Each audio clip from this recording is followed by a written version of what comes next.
करते हैं। और हमारे आज के जो कॉन्सेप्ट और जो लाइटिंग का पोर्शन है, इसमें लाइट्स का लास्ट मॉड्यूल जो कि मैश लाइटिंग है, उस पे हम लोग जाने वाले हैं। मैश लाइटिंग क्या होती है, उसके प्रोडक्ट वर्क कैसे तैयार किए जाते हैं। अब मैश लाइटिंग का फंडा सिंपल सा है। मैंने कुछ बताया था ना, दो दो चीज़ें का सीखने वाले थे, एक मैश लाइटिंग था और क्या था। अब तो तुम भूल गए तो फिर भूल गए, खत्म बात। जिस जो याद है वो बताएंगे। कुछ तो होगा, बताया होगा कुछ, कि एक वर्क फ्लो और बताने वाला था मैं।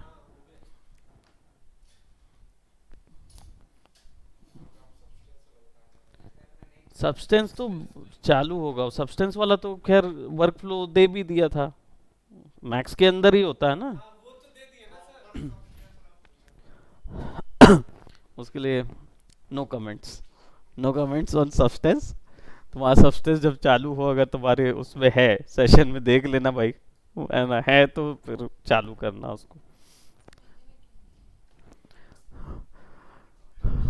You can demand on the on that point कि भाई मेरे में, उनके में नहीं है ना, वीएफएक्स वालों के लिए नहीं है वो, 3D उसके लिए है जो प्रो लेवल वो कर रहे हैं ना, प्रो जैसे माया प्रो कर रहे हैं, या तुम्हारा डीएफएम है। लेकिन तुम्हारा जब एनरोलमेंट हुआ था तब सब्सटेंस एग्जिस्टेंस में ही नहीं आया था भाई। अरे तो तब हमने कोर्स भी तो नहीं बनाया था ना जब एनरोल हुआ था तो। ये तो मैक के कोर्स से चल रहे थे ना ये। अब वो बाद में सब्सटेंस मार्केट में आया, ऑटोडेस्क ने ले लिया, तो अब उसको हमने वो, हाँ, अभी तो सब्सटेंस पेंटर जो है ना, शुरुआत में करीब मैं बताऊं 2000, दो, क्या, ऐसा कुछ नहीं है, ऐसा कुछ भी नहीं है। है ना? है ना?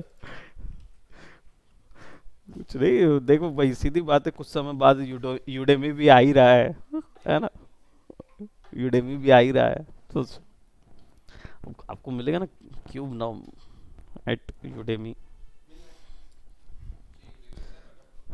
डाल। हाँ भाई, पूरा प्लानिंग है। अब क्लासेस जो हैं वो उसी लेवल पे जाएंगी, अलग टाइप की यूडेमी वगैरह में जो प्रोजेक्ट वर्क बनते हैं उसका देंगे। हाँ ऑब्वियस सी बात है। हाँ, यूडेमी, नोमोन और डिजिटल ट्यूटर, ये तीन जगह अप्रोच करेंगे, उस जगह पे अलग से डालेंगे। गम रोड्स में तो डला भी है मेरा ऑलरेडी। गम रोड्स में वो मेरा जो वो नहीं, ड्रैग मैकेनिकल डायनासोर था जिसके ऊपर वो लड़की बैठी हुई थी, स्पेस मैकेनिक्स वाला वर्क था ना। माया में ये वाला वर्क जो था, अ,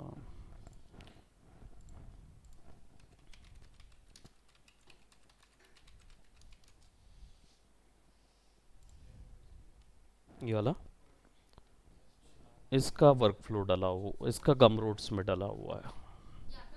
हम्म, कर रहा था तब बनाया था ना। मैंने ये वाला क्यूब नॉम, तो इसका हेयर, बॉडी, टेक्सचर, एमिशंस, सब चीज़ डला हुआ है। तो ये गम रोड्स में एज अ लगा मुझे, अगर ऐसे देखो दिनों की बात करें तो डेफिनेटली ये, हाँ, 20-21 दिन लगा होगा इसमें, अगर हम बात करें। लेकिन अगर हम उसको देखें कि क्या बोलते, आर्स में बात करेंगे, तो ये लगभग लगभग 20-21 आवर्स का वर्क होगा। उतना मतलब मॉडलिंग में टाइम लगेगा, मॉडलिंग 2-3 दिन खींच सकता है वो वर्क। मॉडलिंग, लाइटिंग, सबसे मेन था कि कॉन्सेप्ट जो था ना वो हमने काफ़ी अच्छा कॉन्सेप्ट उठाया था। बी बॉक्स करके एक कॉन्सेप्ट आर्टिस्ट है, उसका वर्क था वो, तो बिल्कुल ट्रू टू बी बॉक्स हमने रखा, बस सब चीज़ को रियल वर्ल्ड के हिसाब से टर्न कर दिया। हमने उसको वैसा नहीं रखा जो उसने एनिमे टाइप का रखा हुआ था ना, हमने वो नहीं रख के उसको रियल वर्ल्ड के हिसाब से रख दिया। ऑल राइट, सो हम थोड़ा सा आज मैश लाइटिंग देखने वाले हैं, मैश लाइटिंग कैसे करते हैं, और हालांकि हमारा वो वाला जो वर्क है उसमें भी वो चीज़ कर सकते हैं, चलो उसी में कर देते हैं। नया चीज़ सिखा दे थोड़ा सा। तो मैं एक्चुअल में एक इंजन जैसा, जेट इंजन जैसा कुछ बना रहा हूँ यहाँ पे, जिसके अंदर से रिंग ऑफ लाइट्स ऐसा निकलने का हम दिखाएंगे, जो वैसा वाला सीन होता है ना वैसा दिखाएंगे। तो जो आप यहाँ पे देख रहे हो ना, बेसिकली ये जो अंदर में हो रहा है, ये इस टाइप का जो लाइट्स हैं वो कैसे तैयार होती हैं और इवन फंक्शनल कैसे होगा, थोड़ा सा हम उसको देखेंगे कि कैसे काम करेगा वो। तो हम यहाँ पे एक सिंपल जेट इंजन का शेप तैयार कर लेते हैं।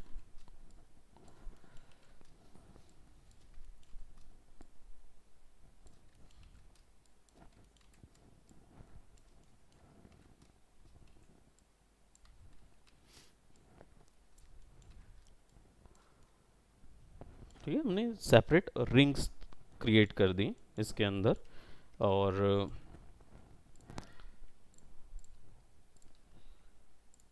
रिंग करके कनेक्ट, एंड इसको स्लाइड कर देंगे टू दिस एक्सटेंट, ताकि हम इनको इनको इंडिविजुअली सेलेक्ट कर सकें।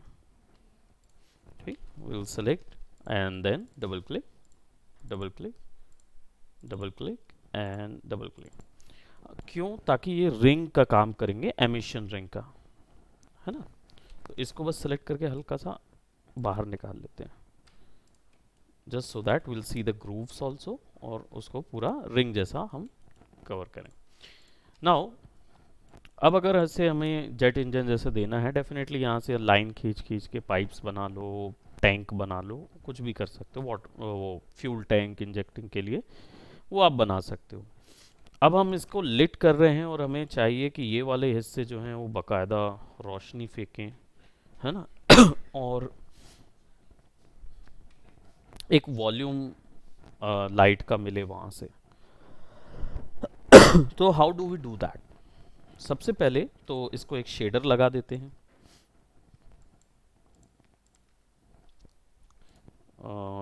मटेरियल आर्नोल्ड सरफेस, कौन सा वाला? यहीं पे ये वाला है ना डायरेक्ट। Just minute. हेलो। जी जी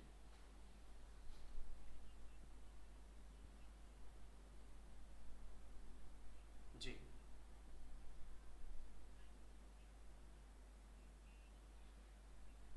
हाँ, नहीं नहीं नहीं, वो सबका सब्सटेंस फिल्टर बचा है, किसी का सॉफ्टवेयर शुरू ही नहीं हुआ था।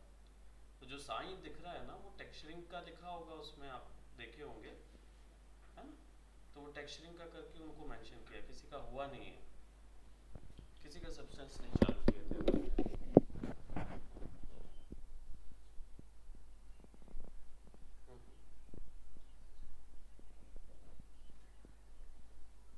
जी जी जी।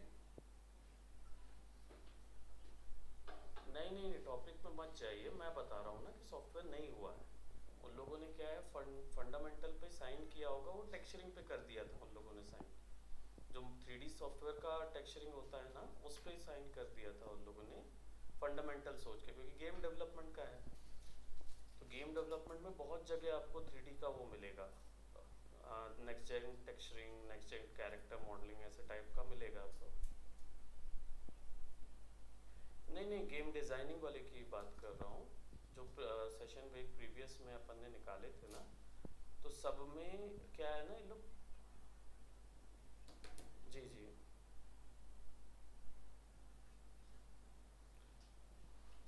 अच्छा, आगे में कहीं पे उनका कोई जगह नहीं है। नहीं तो कोई बात नहीं, उनको क्या बोलते हैं, क्योंकि देखिए सॉफ्टवेयर तो हुआ नहीं है, इसमें कोई दो राय नहीं है तो। हम्म, साइन मत लीजिए। इशिता लोग और इन लोग जो दो जन का हो रहा है ना साइन, वैशाली और इशिता का, उसी के साथ इन लोग का भी कोर्स कंप्लीट हो जाएगा, है ना। उसके बाद अपन अनरियल डालने वाले हैं, है ना, तो कवर हो जाएगा कोर्स। अपने को टेंशन लेने का ही जरूरत नहीं है, इनको वहीं पे लगे रहने देते हैं, है ना। तो अब इनका साइन नहीं करते अपन, आप उनको बैच में दिखाने दीजिए। जैसी इशिता और वैशाली का मॉनिटर कंप्लीट होगा, मतलब जितना जो टाइम है वो कंप्लीट हो जाएगा, फिर अपन जो बाकी लोग दिख रहे हैं ना उन बाकियों को, और इशिता तो बाहर हो जाएगी, उसका पूरा कोर्स कंप्लीट हो जाएगा। हाँ, वैशाली जो है और बाकी लोग हैं वो अनरियल में चले जाएंगे, है ना। तो कुछ नहीं करना है अपने को बस जी। Okay okay.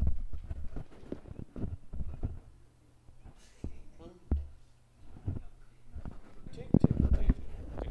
Okay okay, thank you, bye.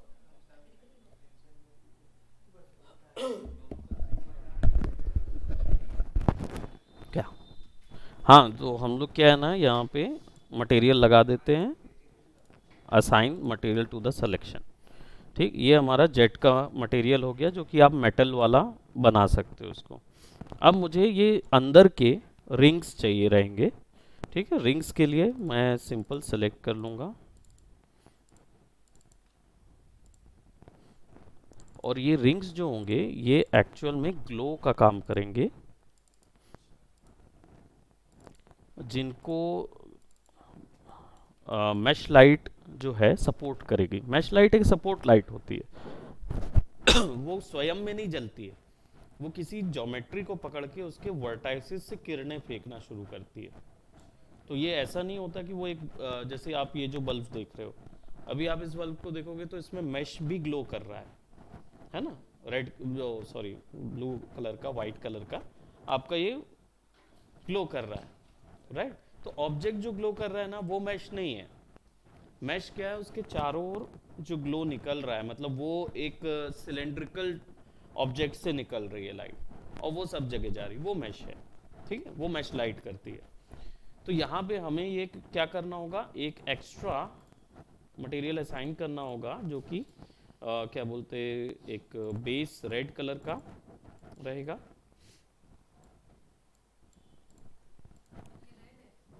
Orange, मतलब फायर दे रहे हैं ना, तो थोड़ा सा हाँ उस टाइप का एक रहेगा कलर, है ना। और विल सेलेक्ट वन मोर, ये वाले भी रिंग ले लेते ताकि ये लगे कि ये गर्म हो रहे हैं, है ना। कॉन्सेप्ट अच्छा बनता है उसमें ना, सोचा अगर नहीं रहता ना तो कॉन्सेप्ट जो है ना वो उतना फिर मज़ेदार नहीं आएगा, अगर अपन उतना नहीं सोचेंगे। ठीक, दूसरा चीज़, अब ये जो है ये हिस्सा ये नहीं दिखना चाहिए। अगर बेस काला दिखेगा तो सारा जितना आग का इफेक्ट है ना ख़त्म हो जाता है पूरा। बेस हमेशा ग्लोइंग दिखाना है, तो इस पे भी यही लगेगा। ठीक, अब हमारे पास एक बेस आ गया है और रिंग्स आ गए। अब अगर आप इसको ऐसे में रेंडर लोगे तो ये कुछ ऐसा नज़र आएगा। एमिशन अभी लगा नहीं है, फिर भी एक हल्का ये हो रहा है ना, वो क्यों हो रहा है मालूम है? ये इसके कारण है, महसूस हो रहा है। हमारा दिमाग ना ऐसी धारियां जब देखता है ना तो उसके बीच में कलर अपने आप फिलअप करता है।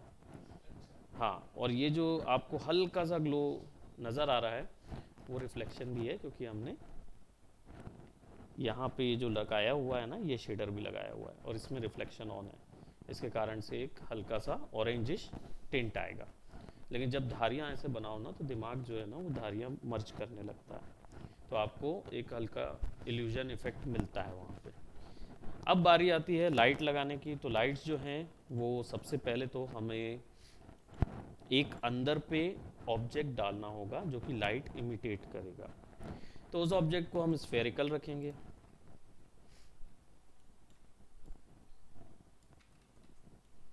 ठीक है, ये स्फेयर रहेगा। अब लाइट में आ जाएंगे और अर्नोल्ड लाइट क्रिएट करेंगे। Now we have Arnold light. अब इस लाइट को हमें मैश लाइट में कन्वर्ट करना है, तो क्वाड में जाके इसको हम मैश कर देंगे और यहाँ पे क्लिक करना है नन पे और सीधा ऑब्जेक्ट पे। नाउ वो ऑब्जेक्ट जो है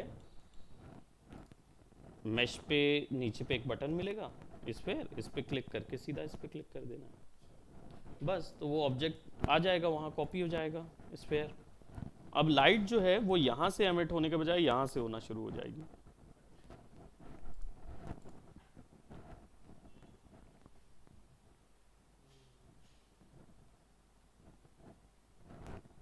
ऑब्जेक्ट से हो रही है। ऑब्जेक्ट दिख रहा है, ब्लैक होल नजर, इंटरस्टेलर बना रहे हैं हम। ये स्फेयर है और ये लाइट जा रही है। स्फेयर को आप हाइड कर सकते हैं या फिर एक और सॉरी स्लेट में जाके एक और मटेरियल ऐड करिए और असाइन कर दीजिए, और यहाँ पे आके ना ओपेसिटी मैप दिया होगा, ओपेसिटी कटआउट, ये वैल्यू को हम ब्लैक कर देते हैं, it will turn out to be invisible, है ना। ओपेसिटी 0, बस। कटआउट में अगर आपने कोई ब्लैक और वाइट इंफॉर्मेशन डाली तो वो मास्क हो जाएगा। कुछ भी लगा सकते, बस फेयर इसलिए क्योंकि देखो आग जेट इंजन से कैसी निकलेगी, ऐसी करके निकलेगी, एक वॉल्यूम के तहत निकलती ना वहाँ से, इसलिए हमने उसको वैसे लगाया। वरना आप चाहो तो सिलेंडर भी लगा सकते हो, क्यूब भी लगा सकते हो। क्यूब लगाओगे ना तो क्यूब नुमा लाइट निकलेगी, ये वर्टाइसिस से निकल रही हैं, तो वो ध्यान में रखना है, वर्टाइसिस वो लाइट बन जाएगी। ठीक, then you will do this. See object नहीं दिख रहा, अब पूरा अंदर से लाइट आ रही है। इसको थोड़ा सा क्लियर करने के लिए हम क्या करेंगे, यहाँ पे इस लाइट की जो प्रोसेस है इसको मैं थोड़ा सा चेंज कर देता हूँ। मैं यहाँ पे इसको सिलेंडर या डिस्क लगा देता हूँ।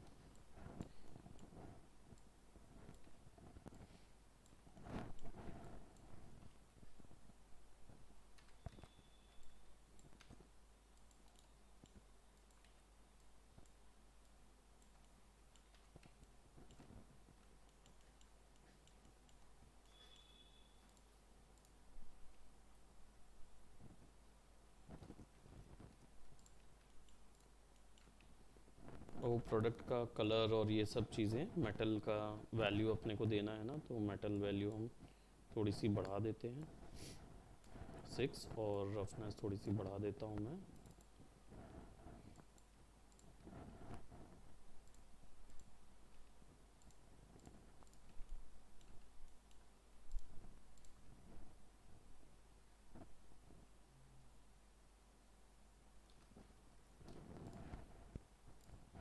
अब सिचुएशन ये है कि मैश लाइट जो है वो बहुत ज़्यादा तेज़ जल रही है क्योंकि 8 का एक्सपोजर लगा हुआ है, तो हम इसको थोड़ा कम करेंगे, will give it about 4, intensity will be 0.8, और then will turn it on. Now will C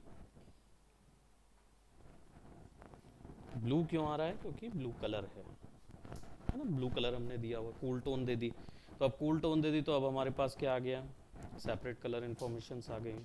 orange भी नज़र आ रहा है, ब्लू भी नज़र आ रहे हैं और येलो भी नज़र आ रहे हैं, और एट द एंड अभी ये नज़र आ रहा है, लेकिन there is no glow, glow नहीं है। ग्लो लाने के लिए हम लोगों ने जो ये लगाया हुआ है ना, ये इसमें चले जाएंगे एमिशन पे, एमिशन पे इसका कलर जो है वो हम यहाँ से डायरेक्ट उठा लेंगे, सेम कलर, और इसकी वैल्यू दे देंगे 0.8 ताकि वो चमकने लगे। Now you will find glow in that.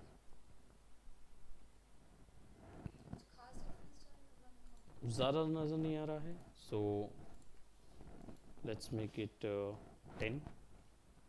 बढ़ा के देखते हैं कि if there is any sort of difference, इसको हम कॉपी कर लेते हैं। Let's open this one and let's take a render. Glow ज़्यादा हो गया, यहाँ ऑरेंज कलर का बेस बन रहा था, अब यहाँ पूरा येलोइश बेस बन रहा है, क्योंकि लाइट में ऑलरेडी वार्म कलर है और आपने एमिशन में भी वार्म कलर डाला हुआ है, तो वो बढ़ जाएगा। तो आप इसको कैसे कंपनसेट कर सकते हो, now think about it. Light में कलर इंफॉर्मेशन डलती है, ठीक।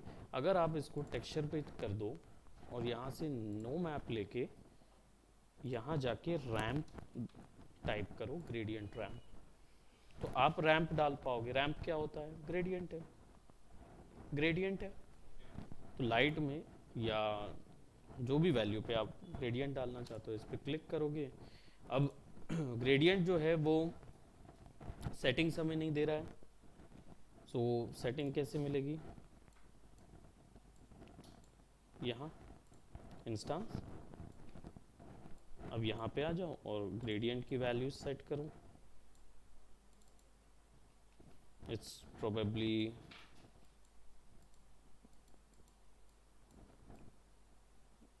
सबसे ऊपर येलो लाइट होती है ना, फिर ऑरेंज,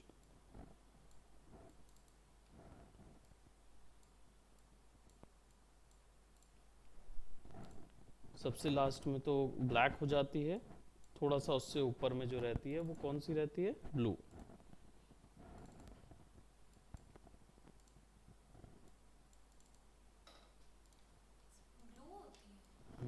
गैस देखो, गैस जलाते हो तो ब्लू कलर की लाइट जलती है, जब धीमा कर देते हो तो सबसे नीचे जो कलर होता है ना वो ब्लू होता है, उसमें तुम फिंगर भी ऐसे करोगे तो जलेगा नहीं। फिर वो धीरे धीरे धीरे धीरे धीरे जब आप बढ़ाते हैं तो वो बढ़ जाता है, तो फिर ऊपर में येलो रहता है, फिर ऑरेंज, फिर एक समथिंग कलर रहता है, फिर ब्लू आता है। रेड नहीं जाता, पूरा रेड नहीं जाएगा, है ना। तो ये जो कलर इन्फॉर्मेशन है ये आपकी लाइट इन्फॉर्मेशन है यहाँ की। तो अब इसमें आप चेक करके देखो कि वो कैसा जल रहा है।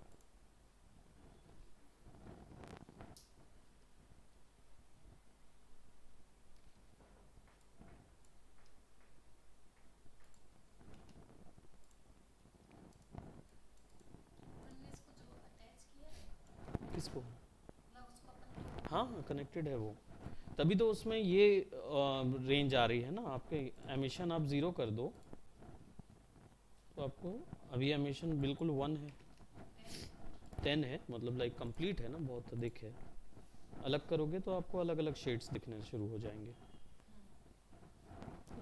तो जब आप इसको वैल्यू को थोड़ा बीच में आपको लेके आना पड़ेगा एमिशन की। विल गिव इट अबाउट 5 करके देखते हैं। इतना ग्लो इंटेंसिटी काफ़ी है। अब देखो होता क्या है आपका, मान लीजिए यहाँ से आपको कोई ऑब्जेक्ट का जो फ्यूम वगैरह होती है या आप ग्लो वैल्यू देखते हैं ना, वो फॉग लाइट से आती है। फॉग लाइट ये अर्नोल्ड में अनफॉर्चुनेटली नहीं होती है, ठीक है। तो आपको वो चीज़ करने के लिए स्टैंडर्ड लाइट यूज़ करनी होगी। कैसे करते हैं? करने का तरीका ये होता है कि आपके पास जो स्टैंडर्ड लाइट है, टारगेट स्पॉट,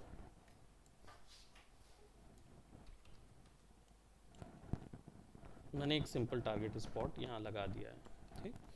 अब टारगेट स्पॉट का अगर आप यहाँ जाओगे, इंटेंसिटी एटीन्यूएशन वगैरह जो है, ये मल्टीप्लायर जो भी वैल्यू यहाँ पे दिख रही है, आप इसको ऑन करोगे ना, you won't find that target spot is doing something, है ना, कुछ अंतर नज़र नहीं आता।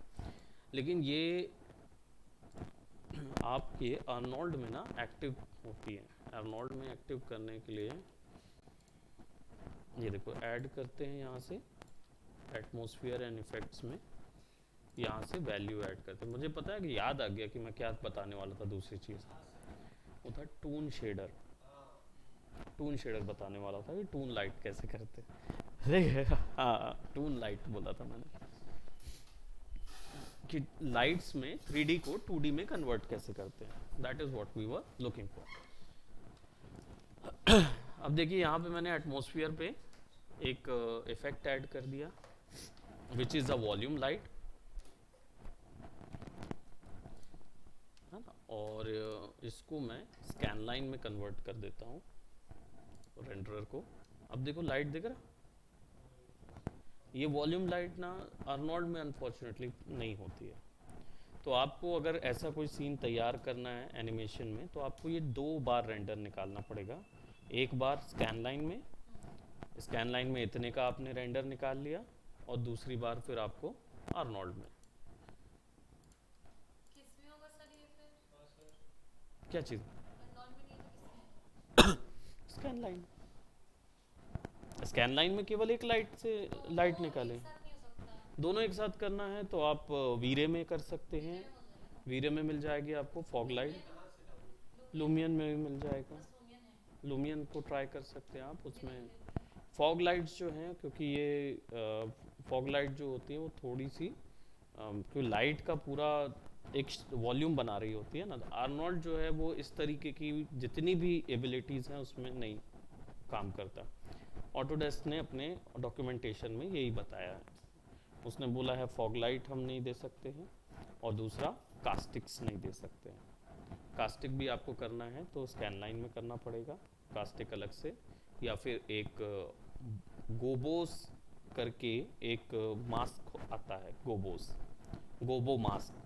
किसी भी चीज़ का गोबो मास्क आप सर्च करोगे ना तो वो गोबो का मतलब होता है वो पानी के अंदर पे जो सूरज के कारण लाइट्स का स्पेक्ट्रम बनता है ना, वो ब्लैक और वाइट मास्क प्रोवाइड करता है। तो यहाँ पे अर्नोल्ड पे वो फेक होता है, फेक किया जाता है। लाइट के अंदर पे वो गोबोज मास्क लगाया जाता है जिससे लाइट जो है वो ऐसा फील आता है कि वो कास्टिक है, बट कास्टिक एक्चुअल जनरेट नहीं हो रहा होता। तो कास्टिक जो है वो आपका क्या बोलते हैं वीरे आपको दे देगा, उसमें कोई वो नहीं है। और या फिर स्कैन लाइन रेंडर से निकालिए caustic value. Caustic value generate कैसी होती है, आपको ऑब्जेक्ट पे राइट क्लिक करके प्रॉपर्टीज़ पे जाना पड़ेगा और प्रॉपर्टीज़ में जाने के बाद आप एडवांस लाइटिंग में जाके यहाँ से कास्टिक ऑन करेंगे। लेकिन ये अर्नोल्ड पे काम नहीं करती इसलिए ऑप्शंस दिखेंगे नहीं। ओके, हाँ। समझ गया। हाँ तो आपको वो अलग से ऑप्शन मिलेगा। कास्टिक्स जो है ना वो स्टैंडर्ड लाइट में ही मिलता है, लाइट की प्रॉपर्टीज़ में मिलता है। इसके में नहीं रहता है ही नहीं, इन लोग में लाइट की प्रॉपर्टीज़ में दिया नहीं है। इसके में केवल रेडियोसिटी प्रॉपर्टी दी हुई है और कुछ नहीं। ठीक है, रेडियोसिटी प्रॉपर्टी का मतलब क्या होता है, मतलब ज्योमेट्री के अकॉर्डिंग ये अपनी लाइट को उस पर स्प्रेड करती है अर्नोल्ड। तो आप रेडियोसिटी का रेजोल्यूशन बढ़ाएंगे तो लाइट के रेजोल्यूशन भी बढ़ते हैं ज्योमेट्री के ऊपर में। बट ये फॉर्म ऑफ लाइटिंग करने का जो तरीका है बहुत लेंदी और बहुत लंबा समय लेता है। दूसरी चीज़ ये पुराना तरीका था। जब हम किसी ऑब्जेक्ट के ऊपर शेडो क्रिएट करते थे ना तो वो रेडियोसिटी लाइटिंग से शेडो क्रिएट होती थी। तो पॉलीगॉन जैसा दिखता है उसी के हिसाब से उसमें लाइट शेडो क्रिएट होती है। वो चीज़ थी तो वो अब तरीका यूज़ नहीं करते हैं, इसलिए ये तरीका सीखने से कोई मतलब नहीं है। बट ये तरीका भी एग्जिस्ट करता है। वर्क में आपके प्रोफाइल में कहीं नहीं पड़ने वाला क्योंकि ये पुराना तरीका हो चुका है। बहुत लेंदी रेंडर होता है, लंबा समय भी लेता है, हैवी भी सिस्टम को करता है। और उसके बाद अगर एनिमेशन में निकालने गए तो हो गया फिर तो। So that is something that we can not approach right now. Now, if we talk about general properties, there is nothing more over here. Light की प्रॉपर्टीज़ यहाँ पे आपको मिल जाएंगी, सारे इंफॉर्मेशन लाइट का यहाँ मिल जाएगा कि कौन कौन सी वैल्यू की जा सकती है, कौन सी वैल्यू ऑन नहीं की जा सकती, वो यहाँ पे दिखा देगा। फॉग लाइटिंग सिस्टम समझ में आया, मतलब वॉल्यूम लाइटिंग सिस्टम समझ में आया। ये दोनों प्रॉपर्टीज़ जो है ना आपको यहाँ पे भी मिलेंगी। कहाँ, रेंडर सेटिंग्स के अंदर, आर्नोल्ड के अंदर, atmosphere, environment, background and atmosphere. इधर पे आप क्लिक करोगे ना तो वही ओपन होगा। मतलब एक दबाने से? हाँ, और यहाँ पे आप ऐड कर सकते हो जो ये लाइट दे सके। Volume fog, fog volume light और फायर इफेक्ट। वॉल्यूम फॉग आप लगाएंगे या फॉग लगाएंगे, वॉल्यूम फॉग में क्या होगा, वो जो लाइट है ना वो अपने आप में ही ग्लो फॉग जनरेट करेगी यानी धुंध देगी।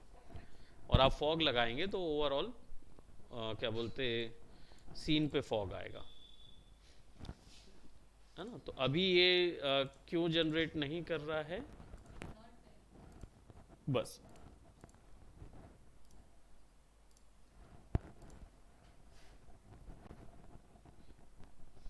ये पूरा फॉग जनरेट हो गया। जितना डिस्टेंस आप एडजस्ट करोगे उतना वैल्यू दिखाएगा। सर डिस्टेंस मतलब कौन सी वैल्यू आपने खाली बढ़ाई? हमने फार और नियर फॉग की वैल्यू देखो, फॉग कैसे काम करता है, ये पूरा वर्ल्ड यानी व्यू पोर्ट पे लगा हुआ है, ठीक है, पूरे व्यू पोर्ट में। अब आपका सीन, आपने फॉग देखा है रियल वर्ल्ड में, जब आप पास मतलब आप फॉग के अंदर होगे ना, तो आपके देखने का रेंज जो दायरा है वो उसकी डेंसिटी से इफेक्ट होता है। पास की चीज़ में फॉग नज़र नहीं आएगा, मतलब हम लोग यहाँ बैठे हैं तो आप हैं ये है ना, तो हम बिल्कुल क्लियर एक दूसरे को देखेंगे। लेकिन जैसे जैसे फॉग डेंस होता जाएगा, डिस्टेंस में डेंसिटी बढ़ती जाती है, तो होता जाएगा तो वो चीज़ें ब्लर हो जाएंगी या वहाँ पे दिखेगा ही नहीं वैल्यू। तो यही चीज़ को नियर और फार एटीन्यूएशन से उसने एडजस्ट किया है। फार में हमने 10% दिया हुआ है, अगर 100% फार में देते हैं दैट मीन्स कि वैल्यू जो है वो इस ऑब्जेक्ट के पार में बिल्कुल फ्लैट हो जाएगी। फॉग ज़्यादा डेंस हो गया है, कम डेंस करोगे, अब आप सीन रेंडर कर रहे हैं तो सीन में आपको फॉग जनरेट करना है, तो आपको सिंपल यही करना है कि आपने एक डिस्टेंस तय कर लिया कि भाई ये ऑब्जेक्ट होगा, उसमें जो भी ऑब्जेक्ट आपने इन्वायरमेंट बनाया होगा, आप उस हिसाब से इसकी वैल्यू 50 40 30 सेट कर दीजिए, है ना। यहाँ पे आप 30% वैल्यू दे देंगे, फिर फॉग जनरेट करेंगे तो आपको समझ में आएगा कि यहाँ भी कुछ कुछ नज़र आएगा, परछाई नज़र आएगी और कुछ आएगा, डिस्टेंस के अकॉर्डिंग वो चेंज होता है। बस अंतर यही है कि भले ही मैक्स ने डिच नहीं किया है उस चीज़ को, लेकिन अर्नोल्ड में वो पॉसिबल नहीं है। अर्नोल्ड अभी काम कर रहा है उसमें वॉल्यूम फॉग्स, और इसमें तो आगे चल के अर्नोल्ड में वॉल्यूम फॉग्स आ जाएंगे तो डायरेक्ट मिल जाएगा आपको वैल्यू। तो ये चीज़ अभी फ़िलहाल आपके सीन में अगर आपको डालनी है तो आप डबल रेंडर करके आफ्टर इफेक्ट में उसको कंपोजिट करेंगे, ठीक है। बिना कंपोजिटिंग के कुछ नहीं हो सकता, ये याद रखना भाई। 3D वर्ल्ड में केवल कंटेंट जनरेट होता है, ऐसा नहीं है सारी चीज़ें वहीं पे करके कंप्यूटर रेंडर मार दी और हो गया, ऐसा नहीं होता। 3D वर्ल्ड में जो भी मेन कंटेंट है वो 3D वर्ल्ड में बनता है, जिसको देख के लोग ऊ आ करते हैं, लेकिन उसका जो ब्यूटिफिकेशन आप देख रहे हो वो कंपोजिटिंग आफ्टर इफेक्ट या बाकी किसी कंपोजिटिंग सॉफ्टवेयर में होती है, हर किसी में नहीं। तो क्या होता है, कैरेक्टर को हम ऑब्वियसली बात है, दो कैरेक्टर आपस में लड़ते हुए दिखा देंगे ना तो कंप्यूटर वैसे ही हैवी हो जाएगा, तो आप इन्वायरमेंट कैसे दिखाएंगे फिर। तो क्या करते हैं, टुकड़े टुकड़े में निकालते हैं, लड़ने वाले कैरेक्टरों का अलग रेंडर निकलेगा, बैकग्राउंड का अलग रेंडर निकलेगा, कैमरा का रेंडर अलग निकलेगा, कैमरे का पोजीशनिंग और ये रेंडर्स अलग अलग निकलेंगे। आफ्टर इफेक्ट में ले जाके हम एडजस्ट करेंगे और कलर करेक्शन करेंगे, तब एक मूवी बनेगी। इसलिए तो शुरुआत से बोल रहे हैं कि मूवी कैरेक्टर बनाइए, मूवी बनाना है। और क्या, आप लोग 3D कंप्लीट होगा तो आपका मूवी हाथ में होना चाहिए ना। अब तो I think half way around module हो गया है, आप लोग आराम से मॉडल बना सकते हैं, टेक्सचर कर सकते हैं और लाइट कर सकते हैं उसको, है कि नहीं। तो will have to do it even. 2022 में लाइटिंग का इशू, आपका 2023 है ना ये? हाँ ये 2024 है, सारे जिसमें अर्नोल्ड आया है ना सब में ये इशू है, लाइटिंग के फॉग का इशू है। नहीं फॉग हैं? वीरे इसमें है ही नहीं, देखिए हाँ लगाओ, लगाओ लगाओ लगाओ, लगा के देख लेते हैं, वीरे इंस्टॉलेशन बता देते हैं, है ना।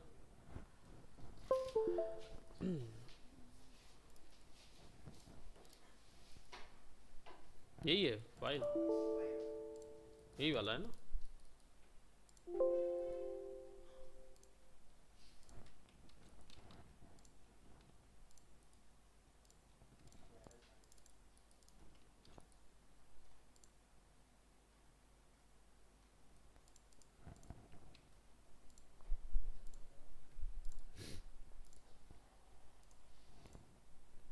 कहाँ है फाइल।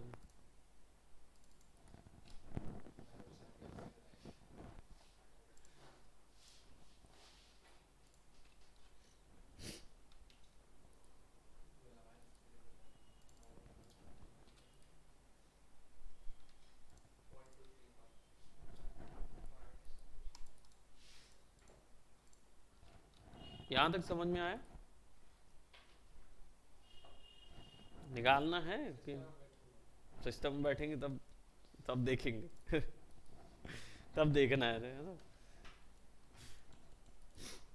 क्या डजेंट मैटर, मेन कॉन्सेप्ट जो है वो मैश लाइट का समझ में आया, मैश कहाँ कहाँ लगाने हैं और कैसे। तो वो जो आपका ग्लो दे रहा था उस टाइप से ग्लो नहीं आया सर। कैसा? जो आपका वो था ना मैच लाइटिंग, वो जो अपन लाइटिंग के जिस पे कर रहे थे उसका ग्लो अच्छा था। जो यहाँ दिख रहा है, हाँ वो इसमें हाँ। ये जो ग्लो आया है, ये मैश लाइटिंग जो है इसमें ना थोड़ा सा वो भी किया गया है, कंपोजिट भी किया गया है। वो कंपोजिट वैसे है, वो माया का भी मैश लाइट है,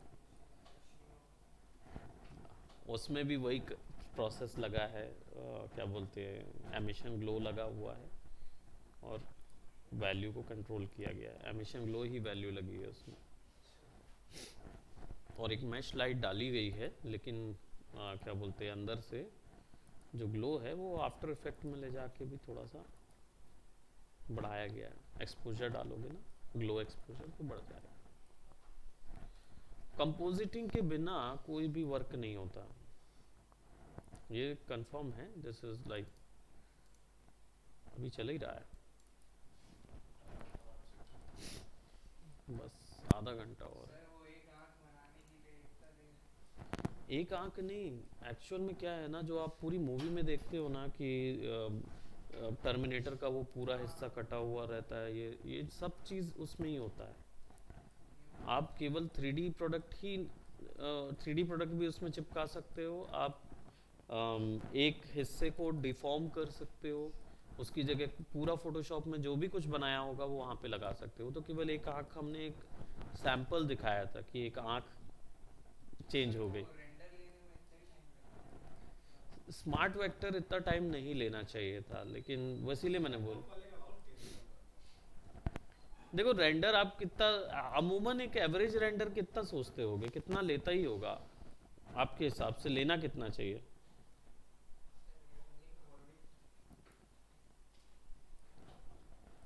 कितना? 1 वीक में क्या एक इमेज आएगी कि पूरा कैरेक्टर पूरा टेक्स्ट वेक्स्ट मिला के फोटो। वो रेंडरिंग की प्रोसेस में नहीं आता है भाई, कैरेक्टर क्रिएशन प्रोसेस अलग होता है। रेंडरिंग की प्रोसेस मतलब आप कौन सी चीज़ को रेंडर करना चाहते हो। कैरेक्टर टर्न टेबल रेंडर कितना समय में निकलेगा, या क्या बोलते एक मूवी का सीन कितने समय में निकलता है, या फिर कुछ ऐसा कुछ क्वेश्चन है तो समझदारी वाली बात है, वरना तो फिर कुछ कुछ सेंस होना चाहिए, इंटेलिजेंट क्वेश्चन होना चाहिए ना भाई, तब तो मैं समझू। अब आप बोलेंगे कि देखिए एक एक रेंडर, अगर क्योंकि आप पूछ रहे हैं ना कि कितना टाइम, ये तो बहुत टाइम ले लेगा सर ऐसे करके। देखिए 8 घंटा रेंडर, 9 घंटा रेंडर जो होता है ना, ये तो इंटीरियर की एक एक इमेजेस निकलती हैं, समझे, 8 घंटे के रेंडर में। सो वो तो हम रेंडरिंग मानते ही नहीं है।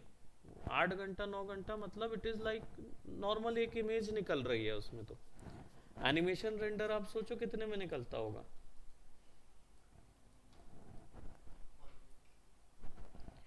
सिस्टम 1 वीक तक चलेगा आपका। अच्छा जो रोशन भाई निकालते थे 4 दिन 5 दिन में, हाँ वो वही है। एनिमेशन वो उसमें भी क्वालिटी देखे होगे आपने, कैसे बच्चे वाली निकलती थी। एनिमेशन जब इंक्लूड हो जाता है ना तो बढ़ जाता है रेंडर टाइम। तो जो मूवी आप देखते हो ना, 4 4 साल लगता है मूवी बनने में, वीएफएक्स वाली, तो आपको क्या लगता है उनके रेंडर कितने में निकलते होंगे?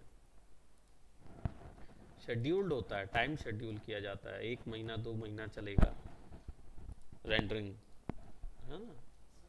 और साल भर रेंडर निकलता रहता है, क्योंकि उसके लिए डेडिकेटेड सर्वर को दिया जाता है। एक सीन बना, 4 डिवीजन में अलग अलग 4 सीन पे काम चल रहा है ना। तो जो सीन सस्ते हैं वो पहले ही हो जाते हैं, जो सीन महंगे हैं तो वो उस पर काम करते रहते हैं, वो रेंडर लगा दिए, और यहाँ पे नए सीनों पे काम चल रहा है, वहाँ रेंडर लगा वो लगा लगा, जब आखिरी में निकलता है तो 1 महीना 1.5 महीना लगता है एडिटिंग, और उसमें उसमें भी कितने सीन काट दिए जाते हैं। सोचो आर्टिस्टों को कितना मेहनत लगती होगी वो सीन रेंडर करने में, और वो डायरेक्टर और एडिटर बैठ के ये प्रीमियर चलाने वाला ना आखिरी में ये सोचता है नहीं ज़रूरत नहीं है इसकी, अलग करो। और उसका 50 करोड़ का बजट गया है उसमें सीन में, और वो इसकी काट देता है उसको उठा के। सीन की दरकार नहीं है तो नहीं। इसलिए आपको कई लीक फुटेजेस मिलती हैं, और एक्स्ट्रा वीएफएक्स जो सीडीज या एक्स्ट्रा वीएफएक्स एडिशन जो मिलता है ना, वो इसलिए कि कई बार क्या होता है सीन ऐड तो करवाए थे लेकिन एक्चुअल कंपोजिशन तक नहीं पहुंच पाया, वो उसको पहले ही डिसाइड कर दिया गया, तो इफेक्ट दिखाने के लिए वो कर देते हैं हम लोग कि आप देख लो तो कैसा था।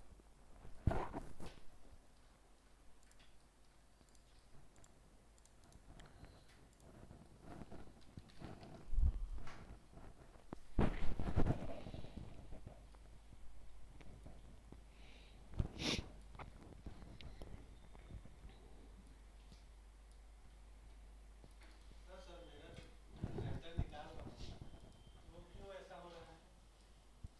मैशअप। आपका जो रेंडर निकल रहा है वो इनका भी वही दिक्कत आ रहा है। अच्छा, हम्म, ऐसा क्यों सर?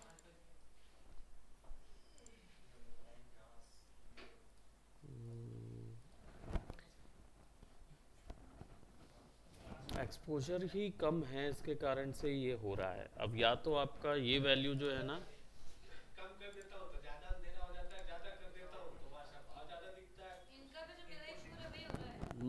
बड़ा दिक्कत हो गया है। आपके लैपटॉप्स या स्क्रीन में कोई एलयूटी तो नहीं डाल के रखा आपने अलग से? कहाँ पे अलग से डाउनलोड कर? नहीं मतलब इसी में क्या है, पहले आप एलयूटीज ओरिजिनल तो रखे नहीं होंगे आपने, क्योंकि कई बार क्या होता है लैपटॉप की ब्राइटनेस कम कर देते हैं ना, तो कितना भी रेंडर निकालते रहिए वो वैसे ही आएगा। अच्छा हाँ, वो तो मेरा है ऑटो पे चलता है। इसकी ब्राइटनेस कम होता है, ज़्यादा होता है। अब मैं कुछ कह तो नहीं सकता उस चीज़ में कि उसको ऑफ कर दूंगा अगर उसका इशू हो रहा है। करके देखिए एक बार। वैसे तो वो एलयूटी आपका रेंडर में काला जो आ रहा है, हाँ, जब आप रेंडर निकालते तब ठीक आता है, लेकिन जब आप बाहर इमेज निकालते तो काला आता है, ऐसा कुछ था। नहीं रेंडर ही में काला है। रेंडर में ही काला निकल हाँ, रहा है। और बाउंस लाइट लगाए थे तो बराबर आ रहा था लेकिन। हाँ, बाउंस लाइट लगाया ना हम्म। तो बराबर है। जिस वैल्यू में आप काम करते हैं ना, मेरा सिस्टम नहीं पता क्या है, जिस वैल्यू में आप काम करते हो उस वैल्यू में मैं काम करता हूँ तो मेरा काम दिखाता है। हाँ, मेरा अब वही वही अच्छा दिक्कत क्लियर है। दिखाता है। अब मैं वैल्यू बढ़ा देता हूँ तो फिर मैशअप में जा रहा है प्लस। तो एक बार उसकी इमेज ले जाके फोटोशॉप में ना एडजस्टमेंट लेयर लगा के बढ़ा के देखिए, हो सकता है कि एलयूटी का इशू हो रहा हो, तो वो फोटोशॉप में एडजस्टमेंट करेंगे ना तो बराबर आ जाएगा आउटपुट।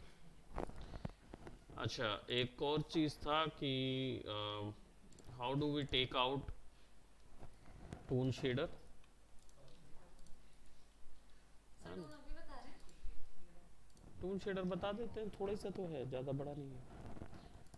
जैसे मैंने यहाँ पे मैं ना एक ज़रूरी नहीं है कि आपको स्काईडोम की ज़रूरत पड़े, मैं यहाँ पे स्काईडोम दे रहा हूँ जस्ट ताकि हमारा ऑब्जेक्ट जो है वो पूरा नज़र आए, अदरवाइज वो नज़र नहीं आता ना पूरा ऑब्जेक्ट। और पीछे में ना एक प्लेन क्रिएट कर देता हूँ।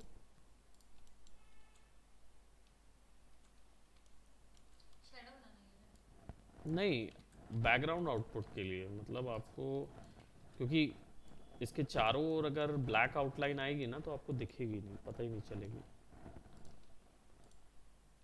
अभी क्या है इसमें नज़र आएगी।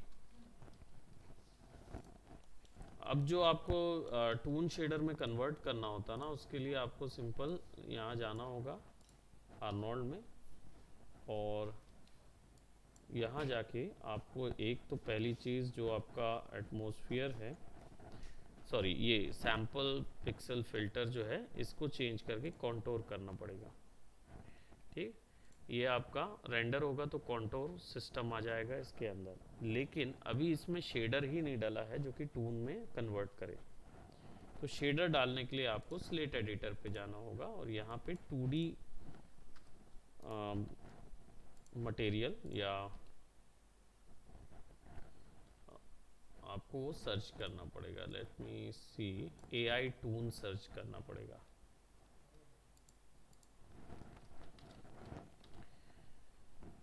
तो आपको ये दिख नहीं रहा है तो 2 मिनट टून सर्च कर देते हैं। तो ये टून है, maps of Arnold surface toon. ये है टून शेडर।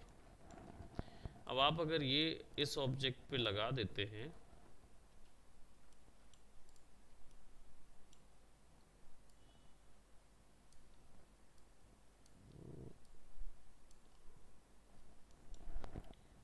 ये ना यहाँ जाएगा।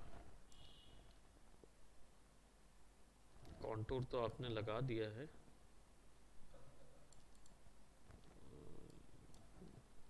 मैप है, और ये आपके इसमें कनेक्ट होगा क्या बेस कलर में। ये देखो, अब उसमें क्या है, वो लाइट्स वो बनने लगेंगी, 2D लाइंस, कॉन्टूर लाइंस बनने लगेगी। आपने क्या किया, टून एआई टून लेके यहाँ लगा दिया बेस कलर पे, तो जो इस पे शेडर लगा हुआ था वो मिक्स इससे रिप्लेस हो गया। अब यहाँ कलर नहीं लगाना है, अब आपको यहाँ के कलर को सेट करना है। तो यहाँ देखोगे तो क्या क्या मिल रहा है आपको, टोन मैप मिल रहा है, ये बेस कलर है। तो टोन मैप आपको चाहिए था ब्लू कलर, और एज का कलर क्या होना चाहिए, तो ब्लैक कलर चाहिए तो ठीक, नहीं तो उसी कलर का टोन मैप का ही डार्क कलर।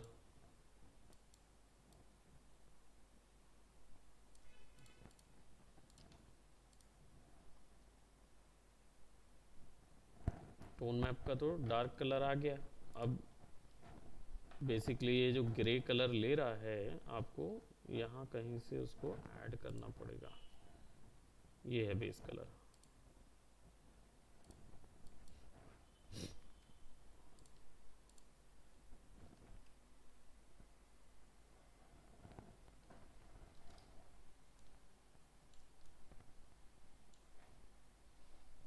लाइंस वो अपने आप क्रिएट करता है। तो ये टून शेडर है, तो जो भी कैरेक्टर आप बनाओगे उसके चारों ओर अपने आप 2D लाइन आ जाएगी। क्यों जैसे मैं तो कार्टून फिश वगैरह बना रही हूँ। हाँ, उसके चारों ओर आराम से बन जाएगा, हर एक ज्योमेट्री बना सकते हो। ये लाइन से ही टोन का इफेक्ट। टून का इफेक्ट आता है, फ्लैट हो जाता है ना कलर, कलर फ्लैट होने लगते हैं। ये चीज़ बिना इसके नहीं आएगा। टाइप में कॉन्टोर डाल के विड्थ 2.0 कर दोगे तो नहीं आएगा। 2.0 ही करना पड़ेगा। 2.0 से बढ़ा देंगे ना तो मोटी हो जाएगी लाइन। कॉन्टोर बस जरूरी है, कॉन्टोर नहीं होगा ना तो वो दिखेगी ही नहीं लाइन। ठीक, अब ये था टून शेडर, बहुत ही सिंपल था। मैश लाइट वो भी बहुत सिंपल थी, राइट। अब आ जाता है आप लोगों को वीरे का वो समझना है, तो मैं वीरे का कॉन्सेप्ट दे सकता हूँ। वीरे की लाइट नहीं समझाऊंगा कि पूरा बैठ के लाइट समझाते रहूँ, that is not your module neither your software. ठीक है, तो अलग से भले ही आप कुछ बना के लाएंगे जिसमें वीरे का लाइट लगाए रहेंगे, मैं वो बता दूंगा आपको, वो दिक्कत नहीं है। वीरे भी एक रेंडरिंग सिस्टम है जैसे अर्नोल्ड है।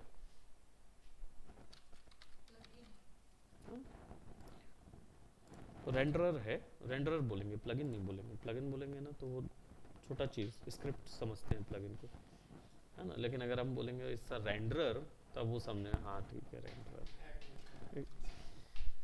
सो देखो यहाँ पे हमारे पास 618 एप्लीकेशन है, दोनों तो सेम ही है।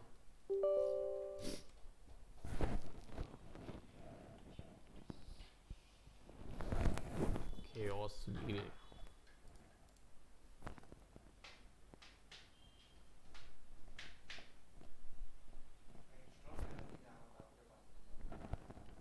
कहाँ से लिया वीरे?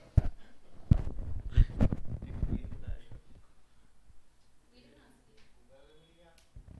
गेट इनटू पीसी वगैरह से या गूगल से, उसमें नहीं था। हाँ उसमें नहीं था। Insert hardware driver license dongle doesn't matter, we do not care. Thank you for choosing Veeray. Now go entering something also. Done.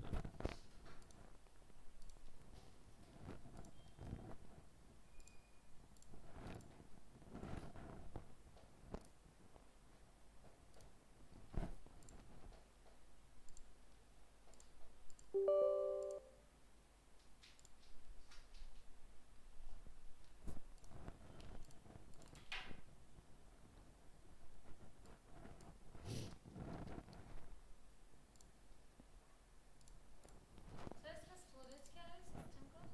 इसका है 2 TB का है। एक टीबी में 1024 जीबी होता है ना? हाँ हाँ 1000 GB is your chaos group Veeray document lib files no, lib files DLL files कहाँ मिलेंगी? Sample docs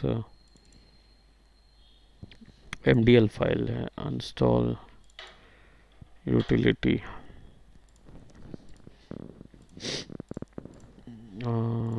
this D software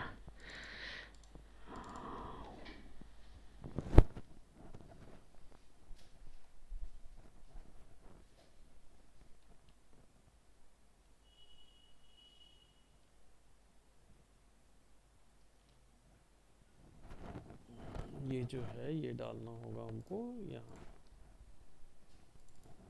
documents chaos packages कहाँ बोल रहा है C program files Autodesk 3ds Max की प्लगइन के अंदर डालना पड़ेगा।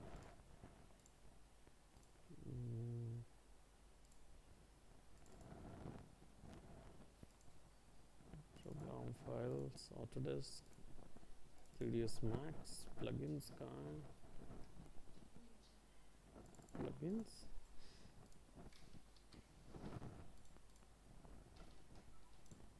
स्कैटर कोर DL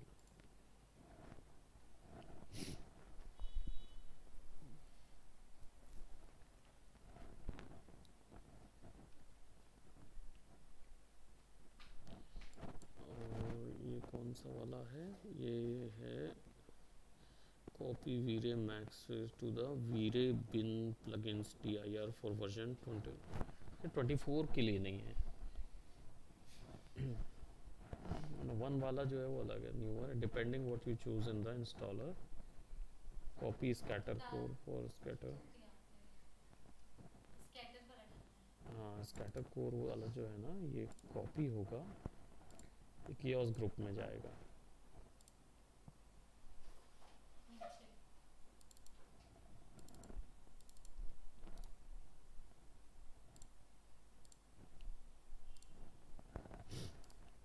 नीचे हो गया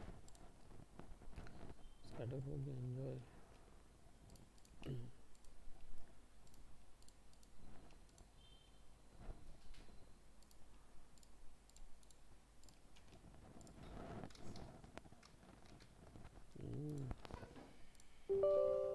वर्किंग डेस्कटॉप ना ऐसे ही होता है, इसमें जो भी कुछ बन रहा है सब इधर जाएगा या उधर जाएगा या इधर ही से उठाएंगे इधर ही डाल देंगे, ऐसा होता है। फिर उसके बाद जब फ्री हो जाते हैं ना तो फिर अलग करते हैं। ये देखो ये आ गया, मतलब हो गया वीरे चालू आपका।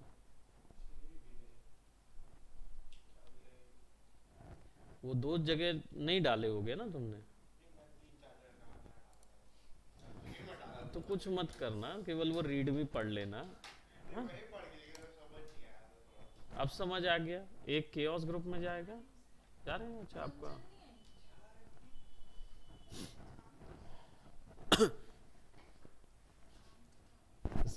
स्कैटर और वो उससे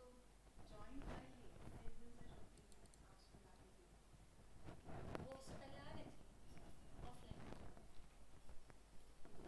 ऑटोडेस्क का एक इसमें करना है तुमको प्लगइन्स में और एक उधर। हाँ और आपको कवर स्केचिंग करिए कवर पे।